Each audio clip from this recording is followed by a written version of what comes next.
Bien, tu fais, visiter les Kamalobana et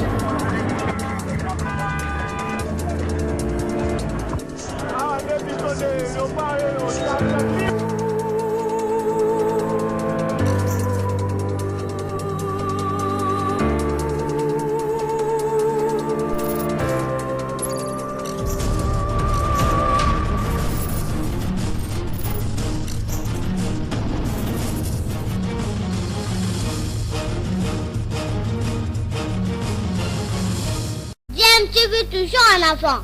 Vous êtes sur DMTV, nous sommes heureux de vous savoir nombreux. Merci en tout cas de nous prêter un peu de votre temps pour échanger sur ce sujet d'actualité que nous aurons choisi pour vous. Mais avant, permettez-nous de vous rappeler toujours à prendre, à respecter des mesures barrières relatives à cette pandémie à virus qui continue à se propager, particulièrement ici en République démocratique du Congo. Seule la prévention reste efficace contre cette maladie, alors continuons à nous protéger pour protéger aussi notre famille. L'actualité est dominée aussi par cette saga judiciaire, vous le savez, en rapport avec le détournement des deniers publics liés au programme de 100 jours du chef de l'État. Son directeur de cabinet a été mis sous mandat d'arrêt provisoire depuis le 8 avril et son procès a débuté, vous le savez également, mais son neveu qui s'était soustrait à la justice en refusant de répondre à l'invitation du procureur près la cour d'appel de Kinshasa à Matete qui avait fui, a été arrêté, vous le savez, le vendredi dernier dans la province du Kwango, plus précisément à Kenge, acheminé à Kinshasa. Il a été présenté devant le procureur général après la cour d'appel de Kinshasa à Matete, mais ce dernier s'est refusé de répondre à toutes les questions du procureur lors de son audition. Ce dernier a donc décidé de le déférer devant le tribunal pour son procès. En attendant, il l'a mis sous mandat d'arrêt provisoire et l'a acheminé à Makala. C'est ce qui a été en tout cas dit, c'est la version du procureur, mais pour ses avocats, c'est une autre version qu'il nous donne. Je vous propose donc de suivre un de ces conseils. Ensuite, nous revenons pour analyser un peu toute cette affaire et conclure notre sujet de ce jour. Je rappelle que vous suivez DMTV. Si vous êtes déjà abonné à cette chaîne, merci. Si vous ne l'êtes pas encore, cliquez pour vous abonner et cliquez également sur la cloche qui apparaît juste à côté pour ne rien manquer des prochaines vidéos que nous mettrons en ligne. Nous nous retrouvons tout de suite après. À tout de suite. Judiciaire de Daniel Changalume Kingi alias Massaro. Les avocats du neveu du directeur de cabinet du chef de l'État, Vital Kamerhe, disent ne pas avoir accès à leurs clients depuis son arrestation, accusé d'être impliqué dans le détournement des fonds destinés à la construction des logements sociaux dans le cadre des programmes des 100 jours du chef de l'État. Ce chargé d'études au cabinet du ministre du Budget était mercredi devant le parquet général près la cour d'appel de Kinshasa Matete, mais il avait refusé de répondre à toutes les questions lui posées selon des sources judiciaires. Maître Pascal Liemoko, avocat de Daniel Massaro, indique par ailleurs que le parquet ne veut toujours pas révéler les faits reprochés à son client.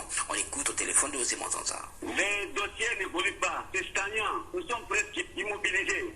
Il n'y a pas d'évolution parce que jusqu'ici, les faits lui reprochés ne sont même pas révélés. Il se réserve de révéler ça. Les incriminations, les infractions lui reprochées, le parquet ne peut pas révéler ça. Est-ce que vous avez déjà vu votre client? C'est ça la question que je vous pose aussi en tant qu'avocat. On nous empêche de le voir. Tendant à dire, ils estiment qu'ils n'ont même pas encore reçu les ordres, ils ont reçu les ordres de leur hiérarchie. Avant d'extraire, avant que les avocats le voient, il faut que l'ordre vienne d'en haut et puis ils vont exécuter. Mais on reproche à votre client de ne pas coopérer avec la justice. À l'exemple d'hier, il a refusé de se prononcer pendant son audition.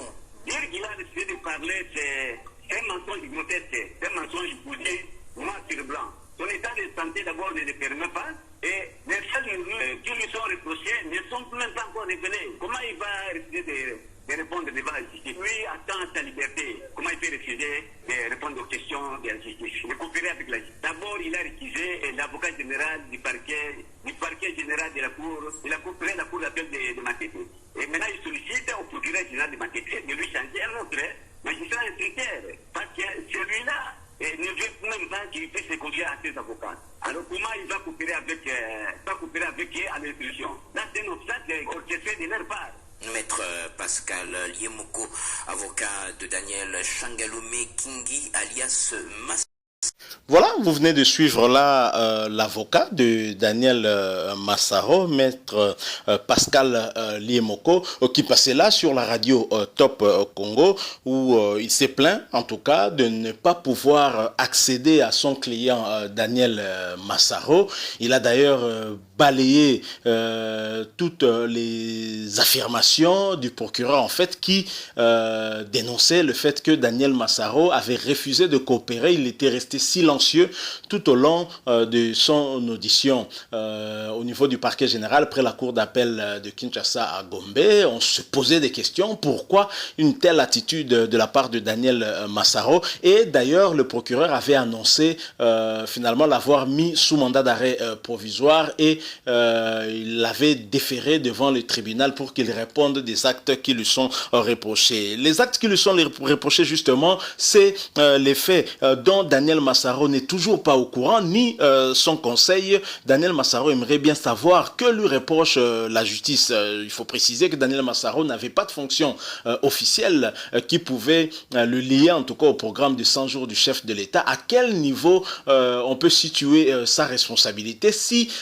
c'est seulement, comme nous avons entendu, qu'il aurait mis en contact Jamal le Libanais, Sami Jamal et Vital Kamerhe, le directeur de cabinet du chef de l'État. En quoi ça constitue une infraction du point de vue de la loi? Je ne pense pas que cela constitue une infraction. Alors, à quel niveau Daniel Massaro aurait influencé le programme de 100 jours, notamment en ce qui concerne les logements sociaux? C'est une question que beaucoup de personnes se posent aussi, mais à en croire son avocat, maître Pascal Liemoko, Daniel Massaro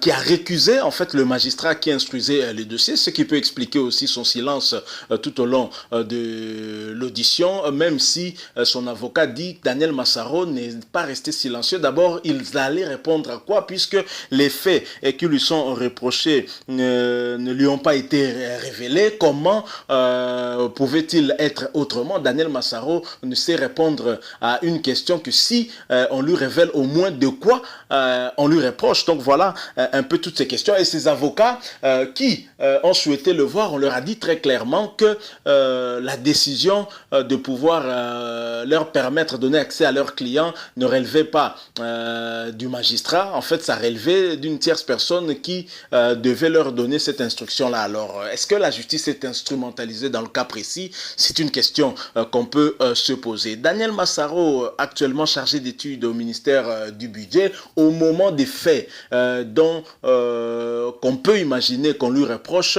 il n'avait aucune fonction officielle. Et donc, nous sommes curieux de voir que reproche exactement cette justice à Daniel Massaro, Daniel Changalume Kingi. Donc, voilà, lui qui a été appréhendé, je rappelle, à Kenge dans la province du Kwango, pardon. Donc, voilà tout ce qu'on peut dire sur cette affaire qui continue à défrayer aussi la chronique. Pour plusieurs observateurs, l'arrestation de Daniel Massaro permettrait en tout cas de voir un peu plus clair sur l'autre procès, celui de Vital Kamerhe et de ses co-auteurs Sami Jamal notamment, lui qui a nié le connaître personnellement. C'est peut-être dans ce sens-là, mais auquel cas la justice reprocherait quoi exactement à Daniel Massaro? Être commissionnaire, comme on a l'habitude d'appeler ces intermédiaires, par exemple lorsque qui disons mettent en contact un vendeur et un acheteur, est-ce que c'est une infraction? Ce sera bien sûr à la justice de pouvoir déterminer tout cela, mais à suivre maître Pascal Liemoko, avocat de Daniel Massaro, visiblement les droits reconnus à la défense ne sont pas respectés à ce stade d'instruction encore de ce dossier, parce que le dossier était encore au niveau du parquet. Et à partir du moment où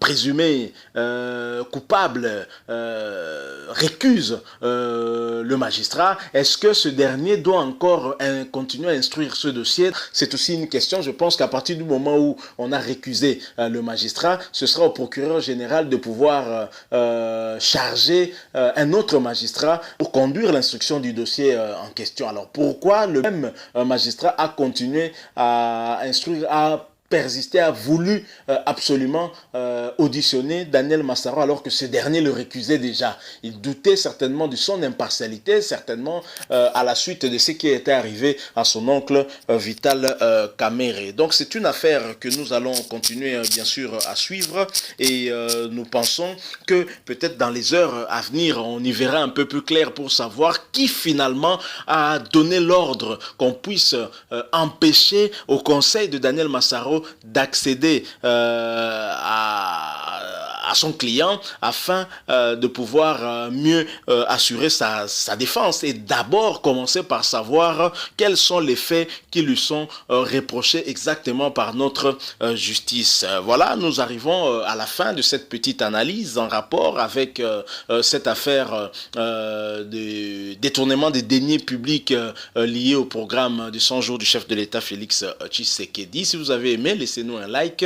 Si vous êtes déjà abonné, merci. Si vous ne l'êtes pas encore, cliquez pour vous abonner. N'oubliez pas de cliquer sur la cloche juste à côté pour recevoir des notifications de nos prochaines vidéos. Le coronavirus continue à progresser ici dans notre pays. Continuons à respecter des mesures barrières afin de nous protéger contre cette maladie. Briser la chaîne de contamination devrait être notre priorité. La prévention étant le seul traitement le plus efficace à ce jour. Merci. Nous sommes heureux que vous ayez passé avec nous un moment de réflexion, d'analyse sur un sujet d'actualité. Nous espérons revenir très prochainement encore avec un autre sujet si Dieu nous prête vie. DMTV vous dit au revoir.